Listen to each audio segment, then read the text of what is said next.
SY BCom semester 4 subject છે economics.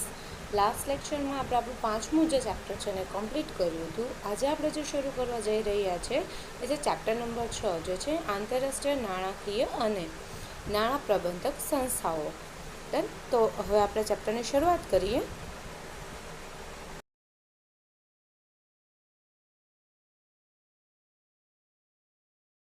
સૌથી પહેલાં છે આપણા ચેપ્ટરનું ઇન્ટ્રોડક્શન, જેમાં તમને અહીંયા ટોપિક નંબર 1 કીધો છે પ્રાસ્તાવિક.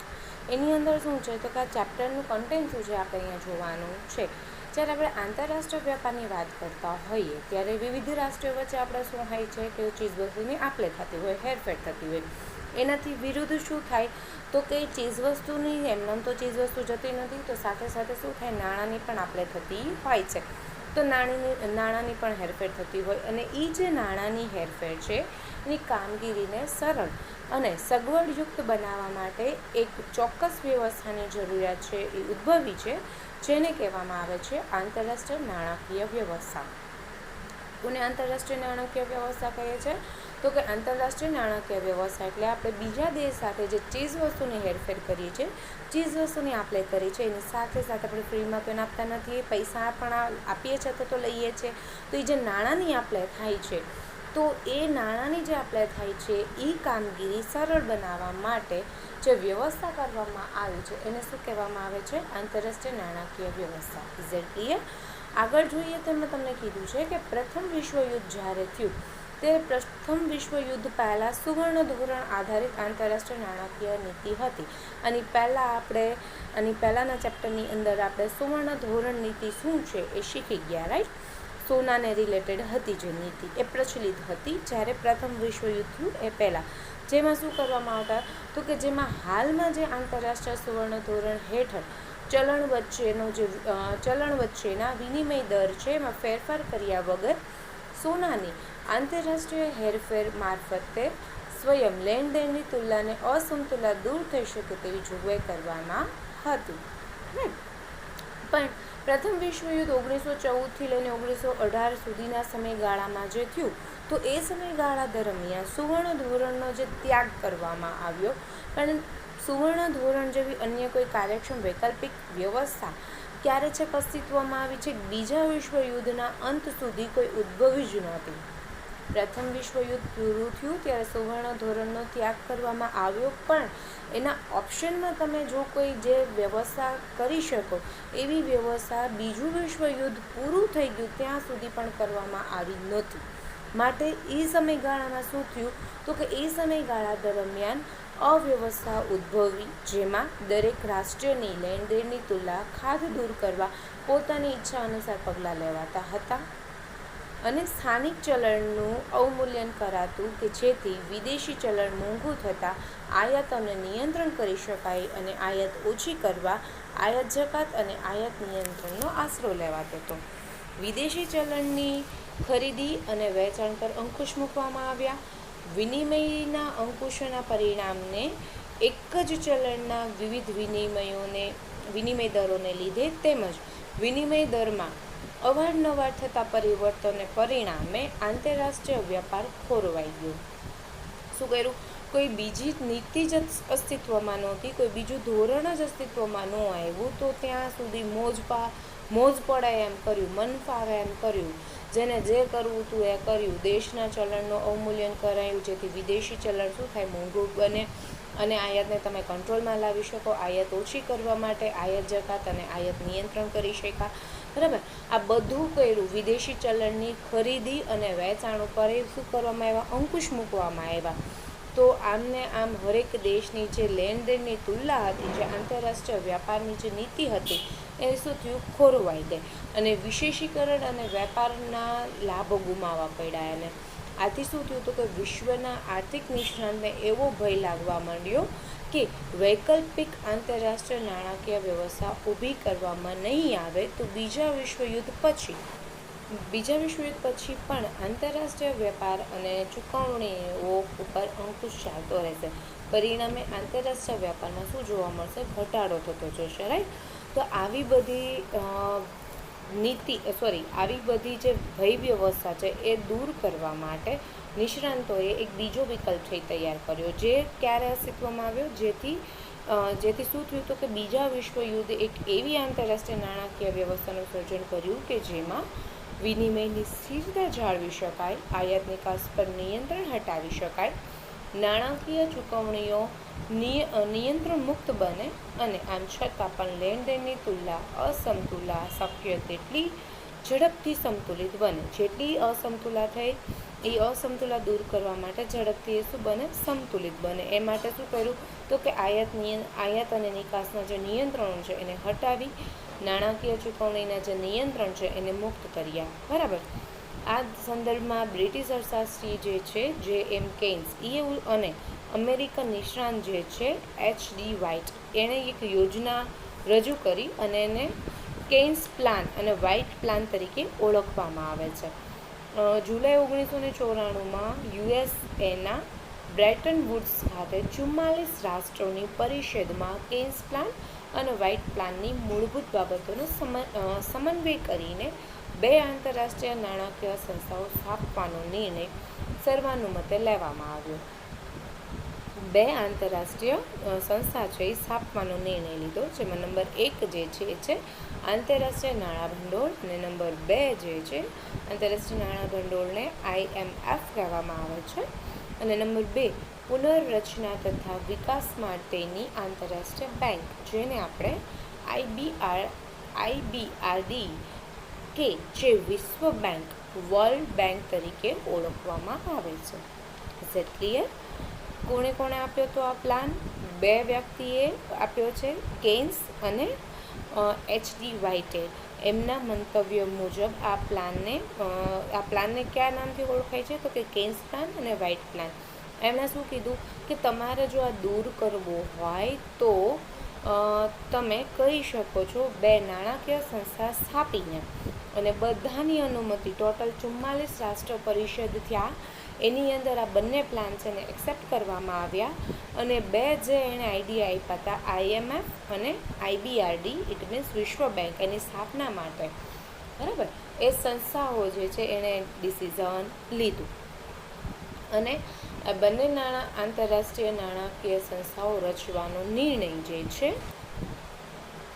બ્રેટન વુડ્સ પરિષદમાં લેવાયો હોવાથી આંતરરાષ્ટ્રીય નાણાં ભંડોળ અને વિશ્વ બેંક જે છે એ બ્રેટન વુડ્સ ટ્વિન્સ તરીકે ઓળખવામાં આવે છે. અને આ આંતરરાષ્ટ્રીય નાણાકીય સંસ્થા નીચે મુજબ છે, જેમાં નંબર 1 તમને કીધું છે વિશ્વ બેંક, નંબર 2 કીધું છે વિશ્વ વ્યાપાર સંગઠન, નંબર 3 છે વિકાસ બેંક અને નંબર 4 છે આંતરરાષ્ટ્રીય નાણાં ભંડોળ.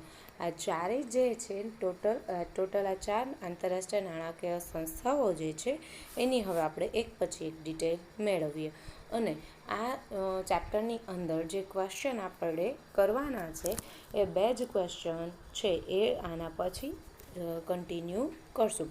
તો સૌથી પહેલાં તમને એ પૂછે આંતરરાષ્ટ્રીય નાણાકીય સંસ્થામાં સૌથી પહેલું જે આપ્યું છે વિશ્વ બેંક. વિશ્વ બેંકની ડિટેલ તમને બહુ પૂછાતી નથી, એને રિલેટેડ મોટો કોઈ ક્વેશ્ચન નથી આવતો, તો જસ્ટ પણ તમારા પાસે એનું નોલેજ હોવું જોઈએ. તો એ નોલેજ માટે વિશ્વ બેંક શું છે એ સમજીએ. તો વિશ્વ બેંકમાં જોઈએ તો કે આંતરરાષ્ટ્રીય પુનર્ગઠન અને વિકાસ બેંક અથવા વિશ્વ બેંકની સ્થાપના આને કયા નામથી ઓળખાય છે? આંતરરાષ્ટ્રીય પુનર્ગઠન અને વિકાસ bank, the international bank of reconstruction and development, જેને શોર્ટમાં IBRD અથવા તો વિશ્વ બેંક અથવા ઇટ મીન્સ જેને ઇંગ્લિશમાં કહેવામાં આવે છે વર્લ્ડ બેંક, જેની સ્થાપના ક્યારે થઈ છે તો કે 1945માં 1944ની જે બ્રેટન વુડ્સની સમજૂતી આપી હતી. બ્રેટન વુડ્સની સમજૂતી એટલે પહેલું જે પરિષદમાં જે બે પ્લાન અસ્તિત્વમાં આવ્યા હતા એ પ્લાન. તો બ્રેટન વુડ્સની સમજૂતી હેઠળ યુદ્ધમાંથી શાંતિ સમયમાં સરળ અર્થવ્યવસ્થા ઊભી કરવા માટે થઈ છે. બ્રેટન વુડ્સ સમજૂતી હેઠળ જ આંતરરાષ્ટ્રીય નાણાં ભંડોળ અને વિશ્વ બેંકની સ્થાપના કરવામાં આવી અને આથી આ બંને આંતરરાષ્ટ્રીય નાણાં ભંડોળની ભગીની સંસ્થા છે. હવે જોઈએ વિશ્વ વ્યાપાર બેંક અથવા તો વિશ્વ બેંકના કાર્ય. સંસ્થાની સ્થાપના 1945માં થઈ કોના બેઝ ઉપર 1944ની જે બ્રેટન વુડ્સની જે સમજૂતી હતી એના હેઠળ આંતરરાષ્ટ્રીય નાણાં ભંડોળ અને વિશ્વ બેંકની સ્થાપના કરવામાં આવી. હવે જોઈએ વિશ્વ બેંકના કાર્ય. તો કે કાર્યની અંદર સૌથી પહેલાં આપણને કીધું છે કે આ જે IBRD કે જે આપણે વિશ્વ બેંક તરીકે ઓળખીએ છીએ એને જુદું જુદું કામ કરવાનું હોય છે. કઈ કામગીરી છે? તો કે સૌથી પહેલું એનું જે કામ છે કીધું છે અલ્પ વિકસિત દેશોમાં ઉત્પાદક સવલતો અને સાધનો ઊભા કરવા માટે સરળ મૂડીરોકાણની સવલત આપી સભ્ય રાષ્ટ્રોના આર્થિક વિકાસમાં મદદરૂપ બને છે. અલ્પ વિકસિત જ્યાં દેશો છે ત્યાં ઉત્પાદકની જે સવલત છે એના સાધનો છે એ ઊભા કરવા માટે એટલે કે એને મૂડીરોકાણની સવલત પૂરી પાડે છે અને મૂડીરોકાણ પૂરું પાડીને દેશનો એટલે કે રાષ્ટ્રનો આર્થિક વિકાસ છે એમાં મદદરૂપ બને છે. કારણ કે આપણને ખ્યાલ છે જો આપણા દેશના ઉદ્યોગો છે એ આગળ વધતા હશે તો જ આપણો દેશ આગળ વધશે. માટે આવા જે ઉદ્યોગો છે ઉત્પાદકની સવલતો જેની પાસે પૂરી નથી એને એવા સાધનો છે પૂરા પાડવા. સેકન્ડ વન જે છે ખાનગી રોકાણકારોને અન્ય રોકાણ અને ધિરાણમાં ભાગીદારી કે બાહેંધરી દ્વારા પ્રોત્સાહન આપવું અને તેઓને વ્યાજબી શરતે મૂડી મળે તેમ ન હોય ત્યારે પોતાના સાધનમાંથી નાણાકીય જોગવાઈ પૂરી પાડી ખાનગી રોકાણની પૂર્તિ કરવી. ખાનગી રોકાણકારો જે લોકો છે એને અન્ય જ્યારે કોઈ ભાગીદારી છે અન્ય કોઈ વ્યક્તિ જ્યારે એને હેલ્પ ના કરતું હોય કે બાહેંધરી ના લેતું હોય ત્યારે એની હેલ્પ કરવી. તો ઇટ મીન્સ એને બાહેંધરી આપવી, એને પ્રોત્સાહન આપવું અને વ્યાજબી શરતે એને મૂડીરોકાણ ના મળતું હોય તો એ મૂડીરોકાણ પણ આવી બેંક જે છે વિશ્વ વેપાર બેંક છે વિશ્વ બેંક છે એ કરી આપે છે. ક્યાંથી કરી આપે છે? જે પોતાના જે સાધનો છે એમાંથી એને મૂડીરોકાણ ખાનગી રોકાણકારોને મૂડીરોકાણ માટે પૈસા આપે છે અને પૂર્તિ કરે છે. નંબર 3 કીધું છે લાંબા ગાળાના સંતુલિત આંતરરાષ્ટ્રીય વ્યાપારના વિકાસને ઉત્તેજન આપવા અને સભ્ય દેશોની લેણદેણની તુલનાની સમતુલા જાળવવા અને ઉત્પાદક સાધનોના વિકાસ માટે આંતરરાષ્ટ્રીય રોકાણોને ઉત્તેજન આપવું અને તે દ્વારા ઉત્પાદકતા અને જીવન ધોરણ સુધારવામાં મદદ કરવી. ઇન શોર્ટ કહીએ તો જીવન ધોરણમાં મદદ કરવી, જીવન ધોરણ સુધારવામાં મદદ કરવી. કઈ રીતે મદદ કરે છે? તો કે જે આંતરરાષ્ટ્રીય વ્યાપાર છે એમાં તમને ઉત્તેજન આપે છે, તમને જુદી જુદી સવલતો પૂરી પાડે છે અને દેશના જે સભ્યો છે સભ્ય દેશોની લેણદેણની તુલના છે એમાં સમતુલા જાળવવા માટે પણ ઉત્પાદકના સાધનો છે એને વિકાસ માટે પણ રોકાણને ઉત્તેજન પૂરું પાડીને શું કરે છે? જીવન ધોરણ અને ઉત્પાદકતા બંને સુધારવામાં મદદરૂપ થાય છે. નંબર 4 તમને કીધું છે વિશેષ ઉપયોગી અને તાત્કાલિક જરૂરી નાના અને મોટા પ્રોજેક્ટમાં સહેલાઈથી ધિરાણ ઉપલબ્ધ બને તેવી આંતરરાષ્ટ્રીય વ્યવસ્થા ધિરાણ વ્યવસ્થા ગોઠવવી. વધારેમાં શું તાત્કાલિક જેમને નાનો પ્રોજેક્ટ માટે કે મોટા પ્રોજેક્ટ માટે તાત્કાલિક જેમને ધિરાણની જરૂરિયાત છે એવા લોકોને સહેલાઈથી ધિરાણ મળી રહે એવી ધિરાણ વ્યવસ્થા ગોઠવવાનું કામ પણ કોનું છે? વિશ્વ બેંકનું છે. એને આપણે વર્લ્ડ બેંક તરીકે ઓળખીએ છીએ. સેકન્ડ વન હવે જોઈએ આ વર્લ્ડ બેંક જે આપણી છે એમાં સભ્યપદ શું હોય છે? તો આંતરરાષ્ટ્રીય નાણાં ભંડોળના સભ્યો જ એ વિશ્વ બેંકના સભ્યો છે. જે મેઇન આપણું આંતરરાષ્ટ્રીય નાણાકીય સંસ્થા છે જે મેઇન આપણું જે છે આંતરરાષ્ટ્રીય નાણાં ભંડોળના જે સભ્યો છે એ જ કોના હોય છે? વિશ્વ બેંકના પણ સભ્યો હોય છે. જૂન 1996ની અંદર તેની અંદર 181 સભ્ય હતા. જો કોઈ પણ રાષ્ટ્ર વિશ્વ બેંકના સભ્યપદથી રાજીનામું આપે તો તેણે લીધેલું તમામ ધિરાણ વ્યાજ સાથે પરત કરવાનું રહેશે. તમે એના મેમ્બર્સ હોય અને તમે સભ્યપદથી રાજીનામું આપો તો તમારા થકી જે બી કંઈ ધિરાણ લેવાનું હોય એ વ્યાજ સહિત રિટર્ન કરવાનું કામ કોનું રહેશે? જે તે સભ્યનું. તો એની એક પ્રકારની શું થઈ? જવાબદારી થઈ. જેમ કે આપણે કોમર્સના સ્ટુડન્ટ તરીકે કહીએ છીએ કે કંપની હોય બરાબર અથવા તો એકાંકી પેઢી હોય એમાં શું હોય કે તમારે કંઈ દેવું થઈ ગયું હોય તો પોતાની મિલકત વેચીને પણ તમારે દેવું ચૂકવવા માટે તમે જવાબદાર છો. જવાબદારી કેવી છે? અમર્યાદિત. સેમ એના જેવું જ 181 સભ્યો શરૂઆતમાં હતા અને કોઈ સભ્યને જો રાજીનામું આપવું હોય તો એના થ્રુ જેટલું લેવાનું હોય ધિરાણ, એ તમામ ધિરાણ વ્યાજ સહિત તમારે શું કરવાનું રહેશે? પરત કરવાનું રહેશે. આગળ વધીએ. થર્ડ વન છે વિશ્વ બેંકની વ્યવસ્થા તંત્ર. આંતરરાષ્ટ્રીય નાણાં ભંડોળની માફક પ્રમુખ, કાર્યવાહક નિયામકો અને ગવર્નર મંડળ એમ વિશ્વ બેંક પાસે 3 સ્તરીય માળખું છે. કેટલા સ્તરીય માળખું છે? 3. નંબર 1 પ્રમુખ, કાર્યવાહક નિયામકો અને ગવર્નર, ટોટલ 3. તો હાલમાં જે લેવિસ જે છે એ વિશ્વ બેંક ગ્રુપ કઈ છે? IBRD, IDA, IFC ના પ્રમુખ છે. હાલમાં લેવિસ પ્રમુખની નિમણૂક બેંકના કાર્યવાહકો કે જેમની સંખ્યા 21 છે તેમના દ્વારા કરવામાં આવે છે. આપણે જેમ ડિરેક્ટરને ચૂંટીએ છીએ સેમ એના જેવું ડિરેક્ટરને કોણ ચૂંટે છે?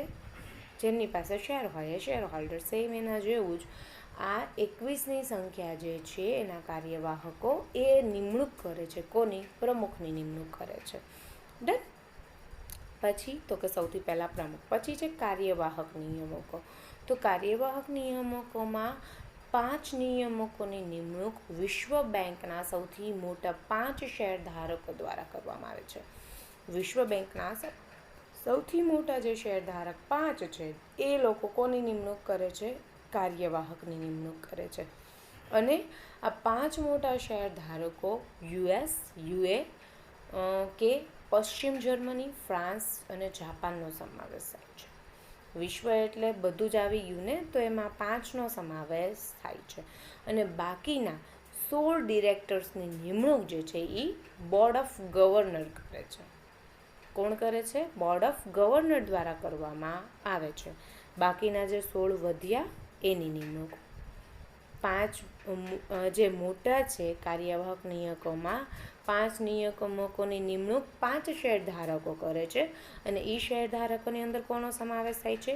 USA, UK, પશ્ચિમ જર્મની, ફ્રાન્સ અને જાપાનનો સમાવેશ થાય છે. અને બાકીના 16 જે છે એ કોણ ચૂંટે છે? તો કે બોર્ડ ઓફ ગવર્નર દ્વારા કરવામાં આવે છે. અને વિશ્વ બેંકના પ્રમુખ બોર્ડ ઓફ ગવર્નર્સની મિટિંગ દર મહિને બોલાવવામાં આવે છે, જેમ આપણે એન્યુઅલ મિટિંગ કરીએ છીએ ને એ મુજબ. અને એ ઉપરાંત વાર્ષિક મિટિંગમાં તેઓ બોર્ડ ઓફ ગવર્નર સમક્ષ ઓડિટ કરેલા હિસાબો, વહીવટી અંદાજપત્ર અને બેંકની કામગીરી અને નીતિઓ ઉપરનો વાર્ષિક અહેવાલ રજૂ કરે છે. પ્રમુખ પાસે 6000 કરતાં વધુ વ્યક્તિનો સ્ટાફ છે જે વિશ્વ બેંકની કામગીરી ચલાવે છે. અને વિવિધ ખાતાઓના અનેક ઉપપ્રમુખો તેની મદદમાં હોય છે. 5 વર્ષની મુદત માટે દરેક સભ્ય દેશને એક ગવર્નર અને એક વૈકલ્પિક ગવર્નરની નિયુક્તિ કરવાની રહે છે. અને દરેક ગવર્નરનો મતાધિકાર તેના દેશ દ્વારા આપવામાં આવેલ નાણાકીય યોગદાન સાથે સંબંધ ધરાવે છે. જેમ આપણે કંપનીમાં હોય સેમ એના જેવી જ અહીંયા પ્રોસેસ તમને વ્યવસ્થા તંત્રની અંદર જોવા મળે છે. Is it clear? તો સેકન્ડ આપણી જે નાણાકીય સંસ્થા છે એ છે વિશ્વ વ્યાપાર સંગઠન, જેને વર્લ્ડ ટ્રેડ ઓર્ગેનાઇઝેશન કહેવામાં આવે છે. હાલ આ કન્ડિશન મુજબ તમે WTOનું નામ વધારે જાણતા જ હશો, રાઈટ? અને WTOથી તમે લોકો વાકેફ છો. 11th અને 12th ઇકોનોમિક્સની અંદર પણ WTO તમારે ક્યાંક ને ક્યાંક આવી ગયું છે, બરાબર? તો હવે જોઈએ આ વર્લ્ડ ટ્રેડ ઓર્ગેનાઇઝેશન શું છે. તો વૈશ્વિક સ્તરે ઝડપી આર્થિક વિકાસ હાંસિલ કરવા માટે અર્થશાસ્ત્રી દ્વારા મુક્ત વેપારની જે હિમાયત કરવામાં આવી છે. કારણ શું કામે? તો કે બહુરાષ્ટ્રીય મુક્ત વેપાર નીતિ અમલી બનવાથી વેપારથી જોડાયેલા રાષ્ટ્રમાં આર્થિક સુખાકારી વધે છે. ખાસ કરીને અલ્પવિકસિત રાષ્ટ્રોને જેટલી વિદેશી સહાયની જરૂર છે તેટલી જ જરૂર નિકાસ બજારની પણ છે.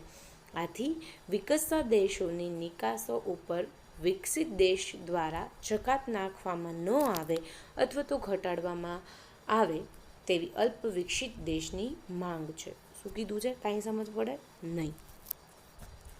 વિશ્વ સ્તરે આર્થિક વિકાસને મેળવવા માટે અર્થશાસ્ત્રીઓએ શું કર્યું છે? તો કે અર્થશાસ્ત્રીઓએ મુક્ત વેપાર જે છે એ અસ્તિત્વમાં લાવો એવું કીધું. કે આર્થિક તેના થ્રુ શું થશે તો કે તમને આર્થિક વિકાસ મળશે. શું કામ એવું કીધું? કારણ કે જે બહુરાષ્ટ્રીય મુક્ત વ્યાપાર નીતિ છે એ જો અમલમાં આવે તો એનો જે આંતરરાષ્ટ્રીય વ્યાપાર થાય તો એ વ્યાપારની સાથે રાષ્ટ્રમાં ઘણી એવી આર્થિક સુખાકારી છે, ઘણા એવા આર્થિક સુખ છે, લાભો છે એમાં પ્રાપ્ત થાય. એ લાભમાં વધારો થાય છે. ક્યાં વધારો થાય છે? તો કોને આ બેનિફિટ છે? તો કે ખાસ કરીને આ બેનિફિટ કોને છે? તો કે અલ્પવિકસિત રાષ્ટ્રોની અંદર જો વાત કરવામાં આવે તો જેટલી વિદેશી સહાયની જરૂર છે કોને? અલ્પવિકસિત દેશોને, એટલી જ જરૂર એના સામે કોની છે? તો કે નિકાસની પણ છે. નિકાસ માટે બજાર પણ જોશે, એની પણ જરૂર છે. આથી શું જોવા મળે? તો કે જે વિકસતા દેશોની નિકાસ ઉપર વિકસિત દેશો દ્વારા જકાત નાખવામાં ન આવે અથવા તો એ જે દર છે એ ઓછો રાખવામાં આવે, ઘટાડવામાં આવે તો અલ્પવિકસિત દેશો જે છે એની માંગમાં વધારો જોવા મળશે. નેક્સ્ટ આગળ, આંતરરાષ્ટ્રીય સહકાર દ્વારા જકાત ઘટાડવાના પ્રયાસોની ઐતિહાસિક ભૂમિકા પણ છે. ઐતિહાસિક ભૂમિકા પણ છે આંતરરાષ્ટ્રીય સહકારથી. કઈ? તો કે બે વિશ્વ યુદ્ધ વચ્ચેના સમયગાળામાં અને ખાસ કરીને જ્યારે વિશ્વ મહામંદી આવી એ સમય દરમિયાન આંતરરાષ્ટ્રીય આર્થિક સંબંધો ખૂબ જ કેવા હતા? કળથિયા હતા. આપણી ગુજરાતી પ્યોર ગુજરાતી લેંગ્વેજ, બરાબર, જેમાં શું હતું? જકાત, ક્વોટા, સ્પર્ધાત્મક અવમૂલ્યનો, દ્વિપક્ષી વ્યાપારી કરારો વગેરેને કારણે આંતરરાષ્ટ્રીય વ્યાપારમાં અવરોધો સર્જાતા હતા.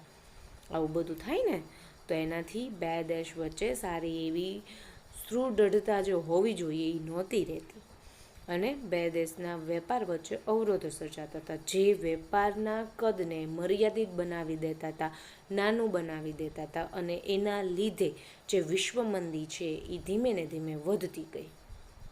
એની જે સ્પીડ હતી, એની તીવ્રતા હતી, એ સ્પીડમાં શું જોવા મળ્યું તમને? વધારો.